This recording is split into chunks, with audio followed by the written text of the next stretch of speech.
Hey, I usually do the short videos, the quick 60-second jobbies. But a few of the mates have said, well, why not, you know, just do a deep dive on your gaming experiences. And well, I don't think it's that important, but apparently it may be interesting. So here I go. So I guess most people's gaming starts when obviously when they're young. But a lot of people I know, they start with your Segas and your Nintendos. I go a bit further back than that. So, I mean, I have been a gamer as long as I can remember.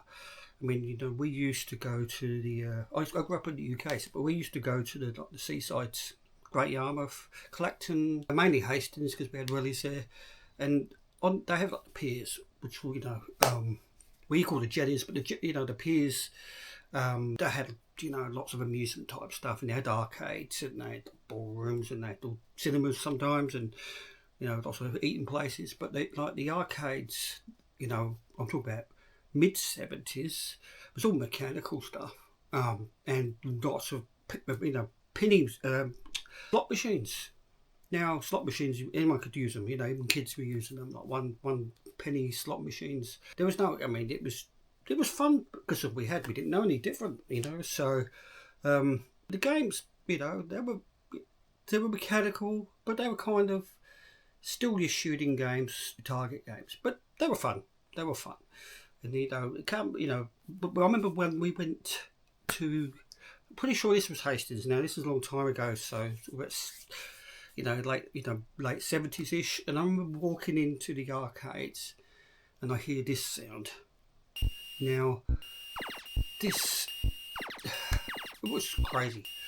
The sound was it blew me away. All I could hear was this wall of sound, and they were Space Invaders, and it was new, it was exciting, and I mean, we look at it now as basic, even though it's still fun to play, but then it was just crazy. All we had before that was Pong as electronic, and that was pretty boring anyway. So, but yeah, so Space Invaders, and then because you started getting arcades popping up everywhere because people wanted to play it. I mean, even Space Invaders caused a coin shortage, just like Pac-Man did when that came out later too. So, but yeah, Space Invaders started it. But anyway, so I grew up in a place called Luton, and we had an arcade there. They called Tweakers. Now I'm pretty sure that's what it was called, named after a robot of Battlestar Galactica. Now, I don't know. They're not like the arcades now.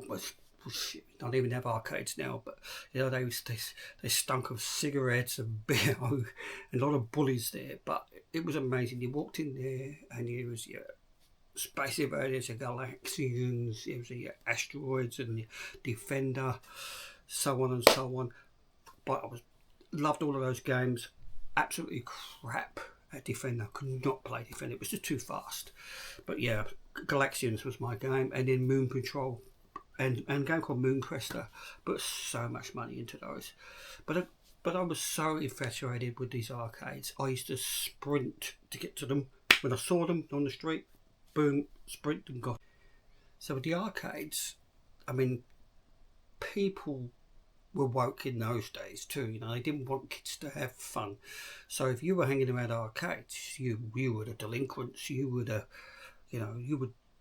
I mean, to be honest, I used to bunk off school to go. So, shit, Dad's watching this. I'm sure the statute of limitation is probably over. But anyway, I used to bunk off school and go to these places. And, so they were fantastic. And be honest, I kind of wish kids now had that experience because they don't anymore. And it was a social thing. Playing with your mates, it was social.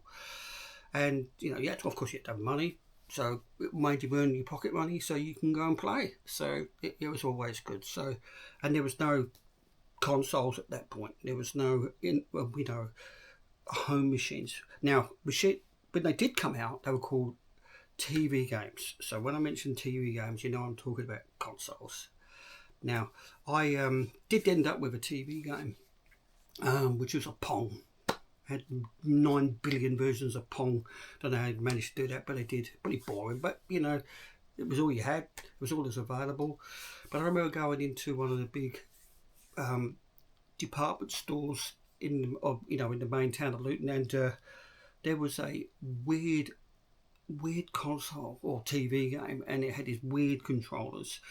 And you know, I remember playing it. I actually remember getting bullied to get taken off of it, you know, because one kid wanted to play and he bullied me. And I still remember that to this day. I didn't know what it was. And even years and years and years, I couldn't work out what it was until I watched a documentary about the history of video games. And it was actually the Fairfield Channel F. Now, that was actually the first ever cartridge console. So, but I didn't even realise it was available in shops, but I played it in a shop, and I know I did, because this controller was very unique, and they were playing like noughts and crosses games and that, which I know was on the Fairfield. Yeah, so I would put a name to this console. It was pretty awful, but at least I know a touched piece of history that was pretty cool. So, anyway, Mum and Dad were pretty good to us. They used to buy us good presents and stuff like that, and we, all the kids started getting the Atari 2600s, which I didn't want an Atari 2600, but my old man loved golf, and there was a console coming out called the Mattel Intellivision.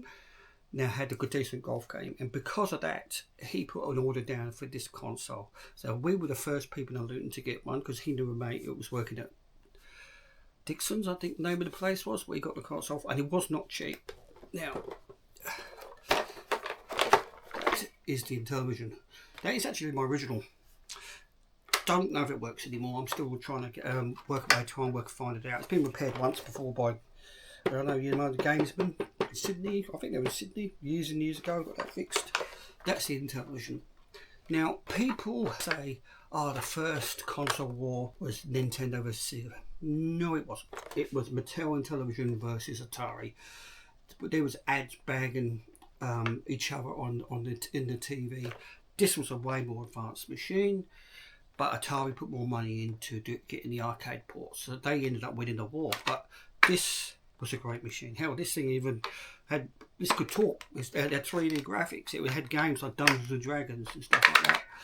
It was fantastic, and the amount of hours and hours and hours I put into this thing was, brilliant. And I can't wait to get it going again.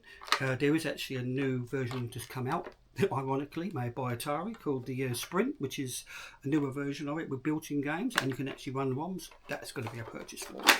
Intellivision, loved it. So that's the same. My Intellivision, my mates, actually I was the only one that had one. But it was good things, because we used to swap consoles. My mate, he would borrow my Intellivision, I'd borrow his Atari. So, I didn't hate any other console. And actually, I've never been like that. I enjoy anything that I'm enjoying playing on. Don't give a damn if you're a Nintendo fan or a Sega fan or Sony fan. So what? If you like the game, buy the console, buy it. Why not have all of them if you can? Just you miss out on good stuff otherwise. It's idiotic. Anyway, as I got older, came to Australia at 16, still obviously playing my gaming. Even though I got married, had kids and all that, so gaming was never far away. So, but everyone started going over to getting the NES or the Super NES or the Sega Master System and then the Mega Drive. So I actually just went the other way and got into the computers. I ended up getting an Atari ST. I was talked into it at a shop. They told me it was an IBM compatible machine. Well, it kind of was if you actually run some software on it, just so it can help me with study. But I played games on it all the time. The Atari ST, it was a great computer. Well, I thought it was the best computer in the world at the time.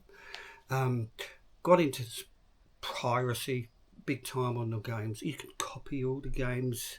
I had mates that would do it. I used to be buying them on buying the games on. There wasn't no internet, so you would have to advertise them in the paper. So that was Atari ST, great console. Sorry, great computer. Then the Amiga came out. Now the Amiga and the Atari was almost a bit like a console war, but in the computers. The Amiga was run by Commodore. It was actually a much better machine, better sound. So the games that came out on both always looked better on the Amiga. So I ended up getting the Amiga, and it was brilliant. Absolutely loved it. So that was so many hours and hours. And the thing is, with Amiga, it was I was doing photo stuff. Well, art stuff and the music and that, but it was gaming, it was everything, it was brilliant stuff. And you know, once again, piracy was big, huge. Everyone copied the games, but we did buy games too. There was a copying program that everybody had. So, but though I had discs, boxes of discs of all the games, and Stunt Car Racer, Sensible Soccer, Kickoff, Chaos Engine. I mean, there was Lemmings. You know, Lemmings made by people that now do Grand Theft Auto. You know, so they were all such super games. The Amiga was way better than those old consoles at the time, like the NES and all that. So, yeah, it was fantastic. So, for Amiga, then actually, the PlayStation had come out, the first PlayStation, and then Commodore released a version of the Amiga called the CD32, which is a console version of the Amiga, which actually had a CD drive and a normal joypad. I actually got it, and you could actually plug a keyboard, a mouse, and disk drive into it that turned it into a computer. So it was a console and a computer together. Brilliant idea, loved it, fantastic. I gave it away in the end, and biggest mistake, because that's worth an absolute fortune. Now, well, we've done it. So, with I hope, no idea where it is now. And to get another one now, it's just way too expensive. But the CD32, very underrated. So, we had to be an adult. So, I ended up, had to go and find work. So, I actually got work in a video shop, lived in a country town in South Australia, and I actually loved working in a video shop. I mean, I love movies anyway. But we were one of the first places, if not the first place around, that were actually started hiring out games. Renting out games, and it was and it was massive. It was obviously a Sega, Sega.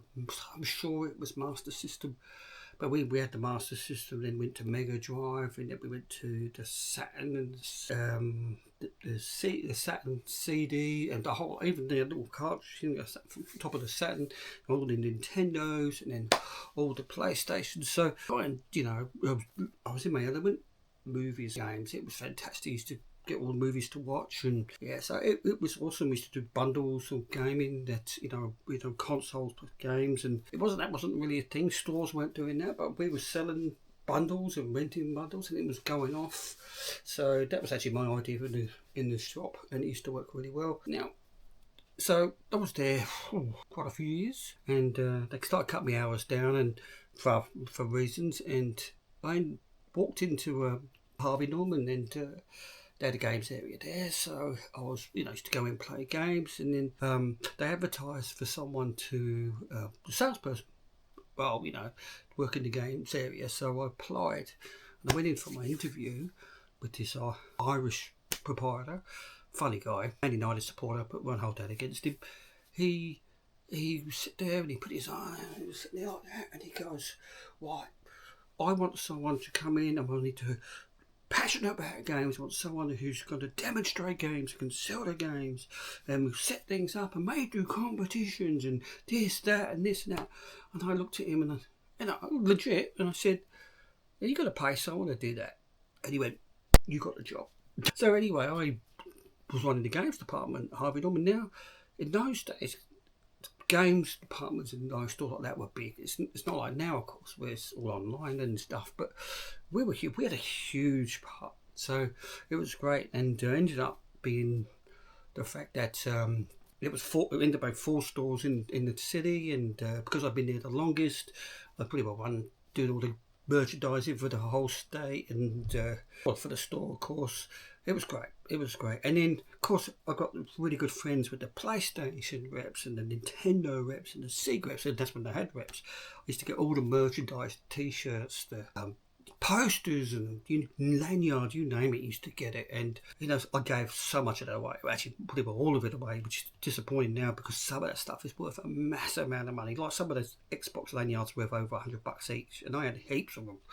Anyway, go figure. So we actually, Pokemon became big, and even though my boys were into it, and it was on the original Game Boy. And the thing about Pokemon is, I didn't get it, but it was massive. So I actually had a thing called a Pokemon Day. Now, Nintendo wanted to run it in every single state. So what happened was, they had booths in the stores. They brought in your Game Boy cartridge, you put that in, and then you upload. I think it was a version of Mew they could put on your Pokemon cartridge, and it was the only way you could get it. Now it's my job to run it with the prop, and it was absolutely massive this day. We had people queued up out the store, round the block. It was packed. It was mental. All the other areas of the store that were peeved off because they couldn't get any other customers in. But it was just mental. Like they had boxes and boxes and boxes of Pokemon stuff given away. There was Pokemon dancers, the Pikachu. People dressed up as Pikachu dancing. It was just mental. I don't thought it didn't make any sense to me, but Pokemon was so good. But my kids, they got them in as a VIP, and they got their own stuff. They got from the Nintendo rep. They gave them all these Pokemon cards, which you can't even get in shops, and they're all gone now. So, but it was amazing. So it was a sign of things to come.